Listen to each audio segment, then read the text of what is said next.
مرحبا أيها العنقباريون، شلونكم شخباركم؟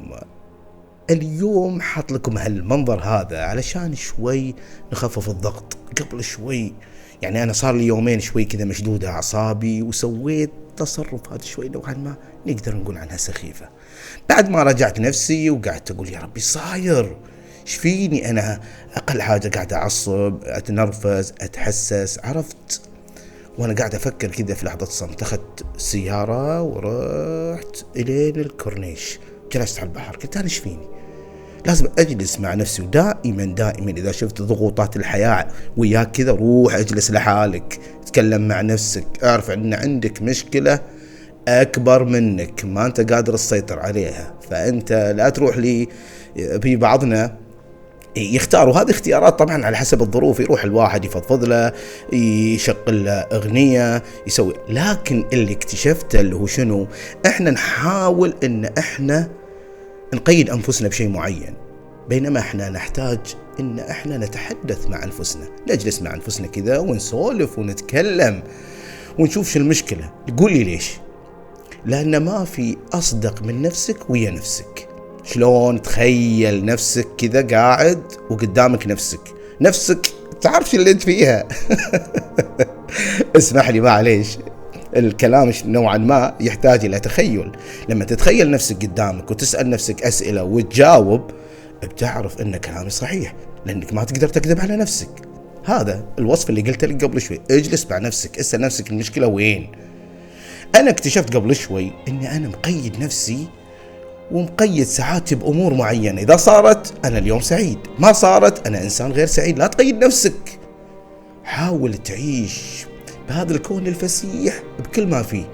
هذا الشخص جحدك، تركك، أهملك، هناك أشخاص كثيرين يحبونك. التفت يمين، التفت يسار، شوف الناس اللي تحبك، عطهم حقهم. يمكن الله ابتلاك بشخص معين عشان يلفت انتباهك لأشياء أخرى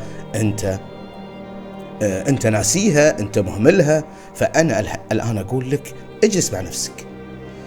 أكبر مشاكلنا وأكثرها إن إحنا مقيدين أنفسنا بسعادة معينة، بمكان معين، براتب معين، بأمور معينة، بينما الحياة جدا جميلة. أنا أدري الحياة صارت صعبة، أنا أدري إن الحياة فيها أشياء كثيرة نسويها غصب علينا، لكن اللي تسويه غصب عليك بتروح الدوام وعندك أشخاص بلوى قاعدين على قلبك، هذول مقيدين بزمن معين. تحمل شوي وبعدين روح واخلق لنفسك سعادة في مكان ثاني تفرغ فيه هذه الطاقة السلبية. وأجمل ما يكون في هذه الحياة أن نكون شنو؟ ما نتقيد بأشخاص معينين، نتقيد بأنفسنا. احنا نروح ونجلس مع أنفسنا، مو نتقيد بأنفسنا. شوي أنا أسأت التعبير. ما نقيد أنفسنا ببعض، نجلس مع أنفسنا ونحاول نحل المشاكل معهم. أول شيء اجلس مع نفسك وحاول ترتب الجدول، ترتب أمورك.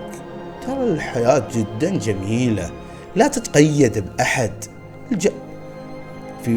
فشلت في حياتك، فشلت في حياتك العملية، فشلت مع أصدقائك، فشلت مع حبيبتك، فشلت مع زوجتك، في أشياء كثيرة أنت ناجح فيها. ليش ننظر من المثال المشهور؟ ليش ننظر للنقطة السوداء في الصفحة البيضاء؟ هذه نقطة سوداء. مشكلتنا نركز على هالنقطة السوداء وننسى كل الأشياء الجميلة اللي موجودة في حياتنا. أرجوك، الحياة جدا جميلة. أنا مجرد ما جلست مع نفسي وحاولت أني أنا أصلح بعض الأمور، يعني في موقف بايخ قبل شوي صار ما له أي داعي في السوبر ماركت. جاء واحد كذا، مع أنه يعني أنا مفروض أني أكون مفتح أكثر، أنه الشخص هذا بستايله بلبسه بعمره ما يسوي هذا التصرف الأبله إن صح التعبير، اللي هو شنو؟ الشخص هذا جاء كذا لابس جاكيت، رجال كبير، واحنا كلنا في خط واحد ننتظر يجي الدور علشان نحاسب. جا هو شقحنا كلنا. انا بسبب شنو؟